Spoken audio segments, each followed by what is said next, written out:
Eu desejo saudar a igreja com a paz do Senhor Jesus. Por gentileza, abra sua Bíblia, Êxodo capítulo 3, o verso é o 13 e o 14. Êxodo 3, verso 13 e 14. Enquanto você procura, eu quero ser grato a Deus por esta rica oportunidade. Louvar a Deus pela vida do nosso pastor presidente, pastor Isaac, a nossa irmã Luísa. Que Deus continue abençoando a vida de vocês. Quero agradecer a Deus pela vida da liderança, a irmã Celina, nossa irmã Cláudia. Que Deus possa recompensá-las poderosamente. Cumprimentando vocês, quero louvar a Deus pela vida de cada grupo que aqui coopera, sob a liderança da Franciele e também da nossa irmã Thalita Kelly. Que Deus abençoe a vida de vocês. É uma alegria, irmãos, irmãs, poder estar aqui para adorar o Senhor Jesus. A todos os pastores, obreiros, pastor Marcos Santiago, Deus abençoe a sua vida. Sintam-se abraçados em nome de Jesus. Êxodo capítulo 3, versículo 13 e 14. Quem achou, diga amém. Então disse Moisés a Deus: eis que quando vier aos filhos de Israel e lhes disser: o Deus de vossos pais me enviou a vós, e eles me disserem: qual é o seu nome? Que lhes direi? Então disse Deus a Moisés: eu sou o que sou. Disse mais: assim dirás aos filhos de Israel: eu sou, me enviou a vós. E toda a igreja diga amém. Por gentileza, mantenha a sua Bíblia aberta em Êxodo, no capítulo 1.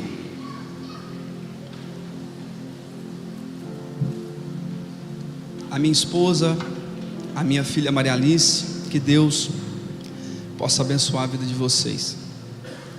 Meus irmãos, minhas irmãs, nós estamos diante de um texto muito conhecido da igreja. Falar sobre a vida de Moisés é falar sobre uma das histórias mais lindas da Bíblia. Nós podemos resumir a história de Moisés em 3 fases. A primeira fase vai se dar do seu nascimento até os seus 40 anos de idade. Aqui, Moisés foi príncipe no Egito. E eu costumo dizer que aqui é a faculdade. E dentro dessa fase, Moisés achava que ele era alguém. A segunda fase da vida de Moisés vai se dar dos seus 40 aos seus 80 anos. Aqui eu chamo de mestrado. É onde Moisés, no deserto sozinho, ele entendeu que ele não era ninguém. E a terceira e última fase da vida de Moisés vai se dar dos seus 80 aos seus 120 anos, aonde Deus chama ele para uma grande missão. E no deserto ele percebe, ele aprende que Deus era tudo para ele. Dwight Lyman Moody vai dizer que Moisés passou 40 anos achando que era alguém, 40 anos aprendendo que não era ninguém, e 40 anos vendo o que Deus pode fazer através de um ninguém. Se você olhar comigo na sua Bíblia Sagrada, capítulo 1 de Êxodo, você vai perceber que no versículo de número 1 a seguir, alguns historiadores vão chamar esse período do período da morte, porque José e todos os seus irmãos estavam mortos. Faraó e toda a sua geração estavam mortos. E é nesse período, conhecido como período da morte, que Moisés vai nascer. Eu percebo que tem milagres que são gerados em tempos de crise. Eu percebo que tem milagres que são gerados no útero da dor. Olha comigo, por gentileza, o versículo 7, porque diz a Bíblia que os filhos de Israel se multiplicaram de maneira que encheu toda a terra. E o novo faraó que assume o trono, ele vai ficar incomodado, versículo 8, com o crescimento do povo de Deus. E ao ficar incomodado, ele percebe que se esse povo crescer muito, daqui a pouco vai gerar um risco à segurança nacional. Logo, ele vai tramar, pastor Isaac, algumas estratégias para neutralizar o crescimento do povo de Deus, pois ele temia que esse povo um dia poderia pelejar contra ele. Logo, ele vai aumentar os encargos e tributos desse povo. Se você olhar o versículo de número 13 e 14, o novo faraó vai colocar todos os homens para trabalhar nas construções, no campo. Mas o que me chama a atenção é o versículo de número 12, porque está escrito assim: que quanto mais os afligiam, tanto mais se multiplicavam e tanto mais cresciam. Quanto mais Faraó perseguia o povo de Deus, mais o povo de Deus crescia. E esse povo aqui não é qualquer povo. Esse povo aqui, eles vieram da descendência de Abraão. Diz a Bíblia em Gênesis no capítulo 12, versículo de número 3, que esse povo aqui está debaixo de uma promessa. Qual era a promessa? Deus falou para Abraão: em ti serão benditas todas as famílias da terra. E sabe o que eu aprendo aqui? Que ninguém amaldiçoa quem Deus já abençoou. Ninguém para quem está debaixo de uma promessa. Levanta a sua mão para o céu assim, levanta. Você está debaixo de uma promessa, e essa promessa não pode ser quebrada. Sabe por quê? Porque quem te chamou foi Deus, e é Deus que está escrevendo a sua história. Não obstante a isso, Faraó agora vai mandar matar todos os meninos que nascessem. Logo, você já conhece a história. Ele achou que iria apagar a história do povo de Deus. Por quê? Porque os meninos dariam sequência na descendência. E ele apagando a história, a multiplicação diminuiria. E agora, Faraó vai convocar duas mulheres, e você já conhece essa história.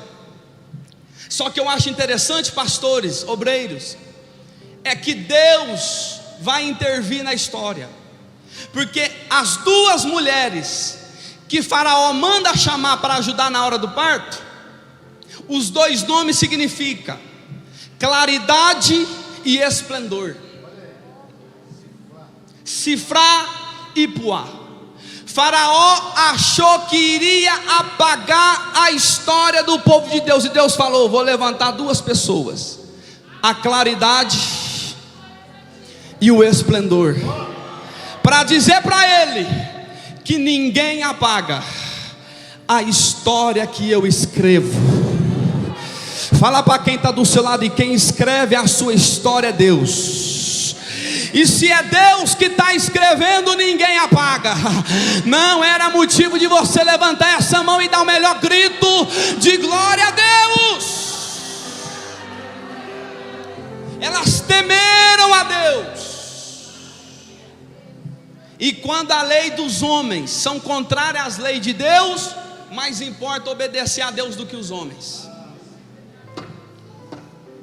E diante disso eu gostaria de dizer algo para a igreja. Não existe cristã feminista que diz: meu corpo, minhas regras. Negativo. Se você entregou sua vida para Jesus, agora você é templo do Espírito Santo. E cristã não mata, cristã deixa viver da vida. É por isso que eu não entendo mulheres que são a favor do aborto. Jesus não te chamou para matar, Jesus te chamou para dar vida. O diabo veio para matar, roubar e destruir, mas Jesus não, ele veio para dar vida, e vida com abundância. Agora acompanha comigo o capítulo de número 2, versículo de número 2. E a mulher concebeu e teve e ele era que jeito, irmãs? Não, fala bem alto. Ele era, sabe quem está escrevendo o Êxodo? Moisés. Pastor Isaac, ele foi tão ousado que ele falou assim: e eu nasci bonito. Sabe o que eu aprendo aqui, irmã Luísa?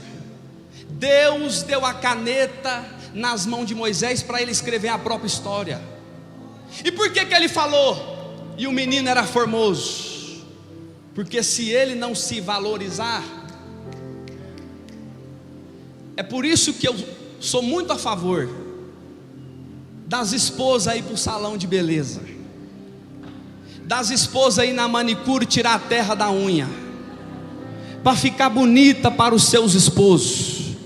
Minha irmã, faz o que precisa ser feito, só toma cuidado com algumas coisas, mas seja uma mulher virtuosa, cheia do Espírito Santo. E o versículo 3 vai dizer assim: e não podendo porém mais escondê-lo. Por quê?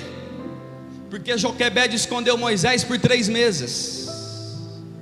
Mas aonde Moisés estava que o diabo não achava? Salmo 91, no esconderijo do Altíssimo. Quando Deus esconde, meu irmão, minha irmã, ninguém acha. Mas quando Deus quer levantar para usar, ninguém esconde, ninguém mancha. Levanta a sua mão direita para o céu, porque Deus está levantando mulheres nessa noite. Está dizendo: você está guardada no esconderijo do Altíssimo. Você, meu Deus. Só quem está guardado no esconderijo do Altíssimo aí, você pode dar 5 segundos de glória a Deus para o céu nessa noite, porque enquanto você adora aqui, Deus entra dentro do seu lar, Deus entra dentro da sua casa e coloca livramento de Deus. Oh, glória a Deus nessa noite. Eu sinto Deus renovando pessoas aqui para um grande propósito. Oh, glória!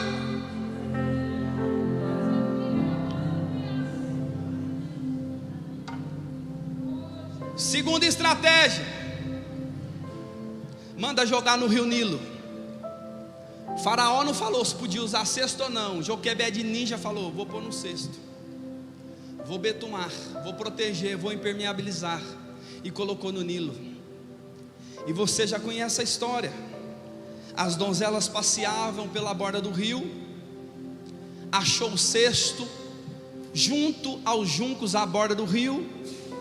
E a filha de Faraó olhou e falou assim: dos meninos dos hebreus é este. Nas entrelinhas do texto ela estava dizendo: esse menino aqui é crente. Aí Miriam, irmã de Moisés, falou: quer que eu vou arrumar uma mãe crente para cuidar dele? E ela falou: então vai arrumar, porque eu não entendo desse negócio de crente não. Ela foi lá e mandou chamar a mãe do menino, Joquebede. E eu tenho certeza que alguém vai dar glória a Deus, porque Deus, além da mãe do menino cuidar dele, ainda ganhou um auxílio emergencial. Levanta essa mão mais alto que você pode, levanta, porque porque Deus é especialista em transformar maldição em bênção. Era para ser morte, mas Deus está dizendo: vai ser milagre. Era para ser um velório, mas Deus está dizendo: vai ser livramento para a tua casa. Quem acredita nisso, levanta a sua mão e dá o maior grito, mais o maior. Ele é especialista. Oh glória! Eu sinto Deus aqui falando com alguém. Ele não te trouxe aqui para te envergonhar, viu, minha irmã? Pode ficar tranquilo que esse deserto que você está passando aí tem data de validade, e a data de terminar é hoje. O choro pode durar uma noite. Levanta, levanta a cabeça para você dar glória. Aleluia! Esse homem cresce. Capítulo 2, versículo 11 a seguir. Na primeira fase achava que era alguém. Saiu do Egito estudado, conhecendo toda a ciência do Egito. E aí que está o perigo, achar que é alguma coisa. Versículo 11 a seguir está escrito que, sendo Moisés já grande, ele vê um hebreu e um egípcio se contendendo. Ele vai lá e mata o egípcio e enterra na areia. No dia seguinte, ele vê dois hebreus brigando. Ele vai interferir. Um deles fala: quem é você para ser colocado juiz sobre nós? A gente viu tudo que aconteceu. E Moisés, duas lições que eu aprendo aqui no texto. Quando você vê dois crentes brigando, passa longe, senão vai sobrar para você. Segunda grande lição que eu aprendo no texto: quem tem coisa enterrada na areia não serve para falar da vida de ninguém. Cuida da sua vida, cuida do seu ministério, porque o que Deus está dizendo para Moisés aqui é: Moisés, sai fora daqui, você é um foragido da justiça. Ele vai para Midian, é acolhido pelo sogro Jetro. E o que me chama a atenção é o capítulo 3. E apacentava Moisés o rebanho o rebanho era de quem, igreja? Olha comigo mais, parte B do versículo. E veio ao monte o monte era de Deus. Versículo 2: e apareceu-lhe o anjo Então peraí, Moisés não tinha nada, porque o rebanho era do sogro, o monte era de Deus e o anjo era do Senhor. Moisés tinha, versículo 5, e Deus manda tirar. Não te chegues para cá, Moisés, tire a sandália dos teus pés, porque o lugar que você está pisando é terra santa. O que eu aprendo aqui, igreja? Que quando Deus tem um plano na nossa vida, não adianta a gente trazer nada lá de fora, porque até um pouquinho Ele vai tirar, porque Ele vai apagar o passado e vai escrever uma nova história. Aleluia! Deixa tudo lá fora, as preocupações, a crise de ansiedade. O que Deus vai fazer aqui dentro na tua vida vai ser tudo novo. Ele vira a página hoje, é agora. Ele está caminhando para ir na sarça. Versículo de número 2. E a sarça, quando você vai em Jerusalém, estudando por algumas pessoas que já foram por lá, vai dizer que essa sarça é um arbusto insignificante, mas o que me chama a atenção é ela não se consumir. Era Deus falando para Moisés: Moisés, por mais que você seja um arbusto insignificante, do Espírito Santo vai arder sobre ti. E aqui eu aprendo outra lição que eu poderia aplicar na sua vida. É essa sarça, sendo eu e você, passando pelo fogo. mas Deus guardando para nós não sermos consumidos. É mais ou menos assim: você passar uma semana atribulada, e alguém te manda o convite, vai ter culto das irmãs lá na sede, e o diabo está vendo você se arrumar, passar perfume, colocar a melhor roupa, e ele ainda pensa: eu duvido essa irmã da glória a Deus. Depois de uma semana atribulada, eu duvido. Mas ainda bem que tem irmãs aqui que não vêm pelo que Deus pode fazer, mas ela entra no santuário pelo que Deus é. Oh glória! Eu sinto uma graça de Deus nessa igreja dizendo para alguém: você não vai parar, é tempo de marchar.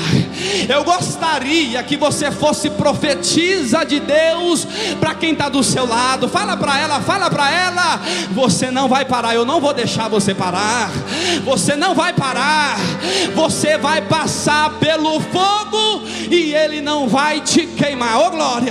Você vai passar pela prova e ela não vai te consumir. Jesus, eita glória!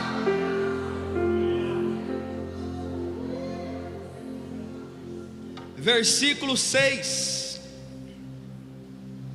eu sou o Deus de teu pai, o Deus de Abraão, Isaque e Jacó. Abraão, promessa; Isaque, providência; e Jacó, transformação. Deus está falando assim para Moisés: Moisés, eu sou o Deus da promessa, eu sou o Deus da providência, e eu sou o Deus da transformação.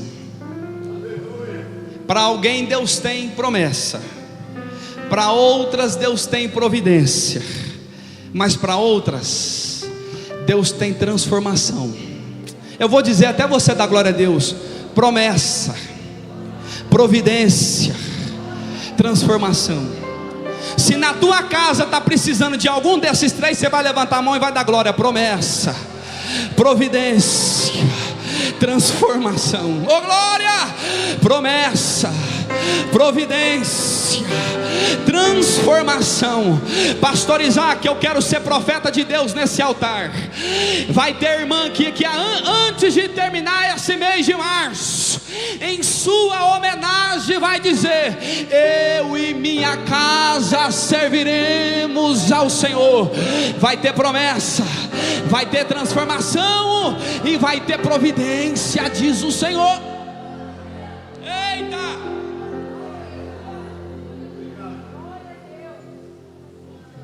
A irmã Thalita Kelly falou sobre aquela viúva que Deus viu ela lá no velório, e está escrito no versículo de número 7: e disse o Senhor: tenho visto atentamente a aflição do meu povo que está no Egito, e tenho ouvido o seu clamor por causa dos exatores, porque conheci as suas dores. Olha a parte A do versículo 8: portanto desci.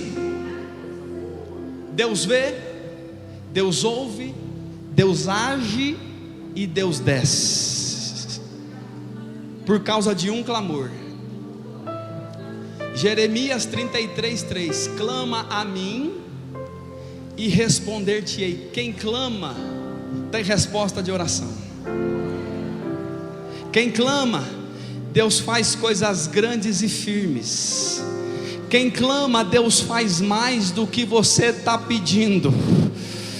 Ainda tem clamor aí dentro, minha irmã? Ainda tem oração aí dentro, minha irmã?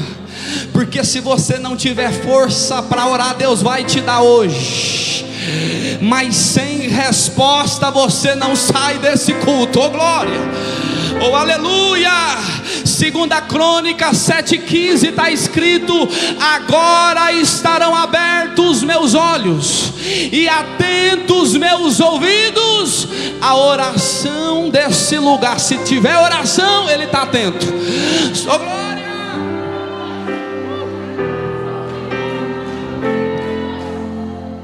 E eu caminho para o encerramento dizendo que ao contrário de muitos deuses por aí, que tem boca mas não fala, olhos mas não vê, ouvido mas não escuta, mão mas não toca, e pés mas não andam, o nosso faz tudo isso e muito mais. Porque a minha Bíblia diz que um dia ele viu o cego de nascença, ele viu o cego Bartimeu, ele viu o paralítico no tanque de Betesda. A Bíblia diz que um dia ele viu a dor de Jairo, que quando prostrado aos seus pés falou: a minha filha está enferma. O mensageiro chega e fala assim: não está enferma não, já morreu. Aí Jesus olha para Jairo e fala assim: não dá ouvido para o que ele está falando não, sabe por quê? Não temas, crê somente. Oh glória! Um dia Deus viu a dor de Marta e Maria. Aí Jesus chegou em Betânia, Marta falou: se o Senhor estivesse aqui, meu irmão não teria morrido. Aí Jesus fala para ela assim: Marta, quem crê em mim, ainda que esteja morto, viverá. Um dia Jesus chegou naquele velório da viúva de Naim. As flautistas estavam preparadas, as carpideiras estavam preparadas, o coveiro estava com a pá na mão. Mas lá de Cafarnaum estava vindo o dono da vida, que quando chegou naquele velório falou: mulher, não chora, menino levanta. E o menino levantou e começou a falar. Além de Jesus fazer o milagre na vida do menino, fez o milagre falar, fez o milagre falar. Aleluia! Ele te vê. Mas eu quero chegar aqui. Êxodo 3, versículo 13 e 14. Moisés pergunta para Deus: e se perguntar o seu nome? Anota aí, Moisés: Errie, Achê, Errie. Eu sou o que sou. Sabe o que Deus estava dizendo para Moisés? Há uma tradução no hebraico aqui dentro dessa palavra. Era Deus dizendo para Moisés: eu serei aquilo que você quiser que eu seja. E sabe quando Moisés foi entender isso? Quando ele estava no deserto, juntamente com o povo de Israel. Explica para mim, Douglas G, vou te explicar. Deus estava dizendo para Moisés: se o meu povo tiver fome, eu serei o pão da vida. Se o meu povo tiver sede, eu serei a fonte para eles. Mas e se o povo tiver frio, eu serei a coluna de fogo. Mas se o meu povo tiver calor, eu serei a nuvem de dia. Moisés, eu vou ser o que o meu povo precisar que eu seja. É só marchar, é só adorar, é só marchar, é só adorar. Aleluia! O que você precisa que Ele seja na tua vida hoje, Ele vai ser. Eu termino essa mensagem dizendo: Salmos de número 37 e versículo 25. Nunca vi um justo, nunca vi um justo desamparado, e nem a sua descendência mendigar o pão.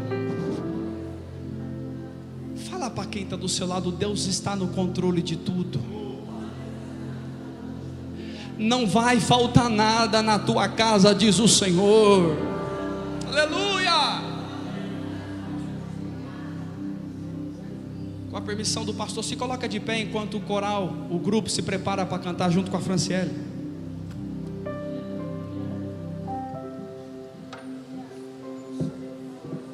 Eu encerro em 4 minutos. Eu era secretário de missões em Capitinga. Quem conhece Capitinga aqui, deixa eu ver. Eu era secretário de missões lá. Era domingo, eu falei, pastor, domingo eu fiz um convite para o prefeito. E vim aqui na nossa igreja. Ele falou, que benção. O prefeito vai vir? Eu falei, vai. Aí ele falou assim, então deixa que eu prego. Eu falei, mas pastor, eu já chamei o pregador, já mandei para ele o combustível. Não, deixa que eu prego. Vou preparar uma mensagem linda para domingo. Eu falei, amém. O Senhor que manda. Chegou no culto, 7 horas da noite. O prefeito chegou na igreja. Os irmãos da porta distraíram. Ele entrou na igreja e sentou no meio do ciclo de oração. Lá em Capitinga tem uma irmã, Maria Aparecida, e nós chamávamos ela de irmã Cidinha. Ela é baixinha e forte, que quando chegava na igreja tirava a sandália, porque era a terra, era a glória, era a labareda, e Deus usava na profecia. O pastor orou, cantou o hino da harpa, tirou a oferta, orou de novo e ainda pregou. Mas ele pregava umas palavras tão difíceis que nem ele mesmo entendia o que ele estava falando. Só que antes de iniciar o culto, o pastor falou assim, cuidado com a irmã Maria, fica de olho nela, ela é muito agitada, ela corre muito na igreja, fica de olho nela. Só que o pastor só esqueceu de uma coisa, que quando Deus levanta, ninguém para. Ela sentou, o prefeito sentou no meio do ciclo de oração, do lado da irmã Cidinha, e era do início ao fim do culto. Glória a Deus, aleluia. O pastor pregava difícil e ela, glória a Deus. Estou aqui por causa do Senhor, aleluia. Quem faz é o Senhor, glória a Deus. Quando acabou o culto, o prefeito foi falar tchau para o pastor. Falou, pastor, o senhor prega muito difícil, é exegese, é hermenêutica, é grega, é hebraico, eu não sei nem falar português direito. Aí ele falou bem assim, por acaso a irmã Maria Aparecida do meu lado prega? O prefeito falou assim, não, aqui é nós que prega, é os obreiros. Eu falei assim, não, mas coloca ela para pregar, porque quando ela dava glória a Deus e aleluia, a minha perna queimava, o meu coração esquentava. Sabe o que eu percebi naquele dia?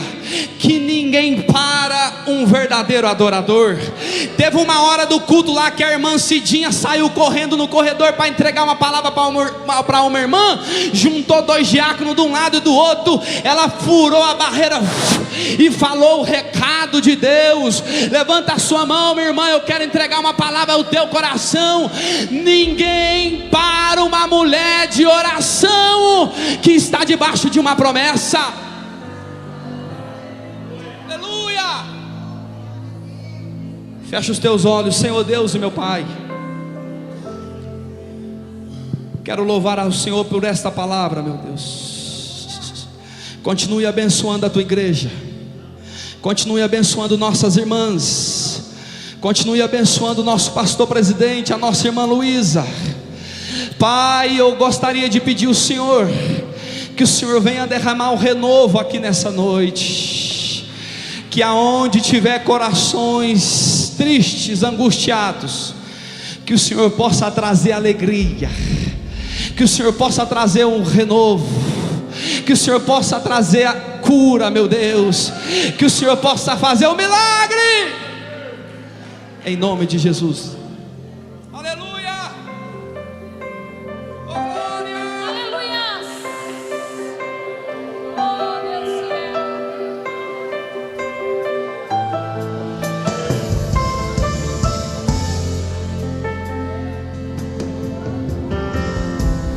Bem sei eu que tudo podes, nenhum dos teus planos podem se frustrar. A vontade é tua, e a minha vida em tuas mãos está. Nenhum dos teus planos podem se frustrar. Nenhum dos teus planos podem se frustrar. Não se frustrarão, não se frustrarão os planos de Deus, ninguém impedirá. Pode o vento soprar, a terra pode se abalar, mas os planos de Deus ninguém impedirá. Levante a sua mão e agradeça o nome do Senhor Jesus. Aleluias! Os planos de Deus não hão de se frustrar. Louve de todo o seu coração, bem sei eu. Bem sei eu que tudo podes. Nenhum dos seus planos podem se frustrar. A vontade é tua, a minha vida em tuas mãos está. Nenhum dos seus planos podem se frustrar. Nenhum dos seus planos podem se frustrar. Não se frustrarão, não se frustrarão os planos de Deus, ninguém impedirá. Pode o vento soprar, a terra pode se abalar, mas os planos de Deus ninguém impedirá. Ninguém pode te ajudar, ninguém pode te levantar, mas se Deus tem um plano contigo, ninguém impedirá. E então, quando passares pelas águas, eu estarei contigo, filho. Quando passares pelo fogo, ele não te queimará. Por quê? Pois eu estou contigo, filho. Eu estou contigo, filho. Eu estou contigo, filho. Eu estou contigo, filho.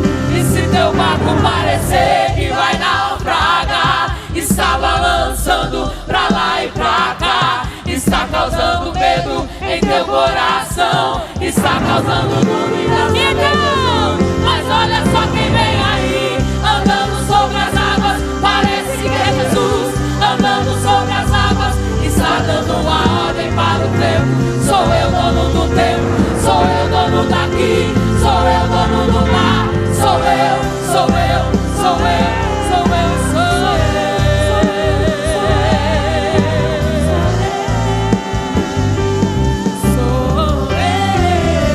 Ninguém pode te ajudar, ninguém pode te levantar, mas se Deus tem um plano contigo,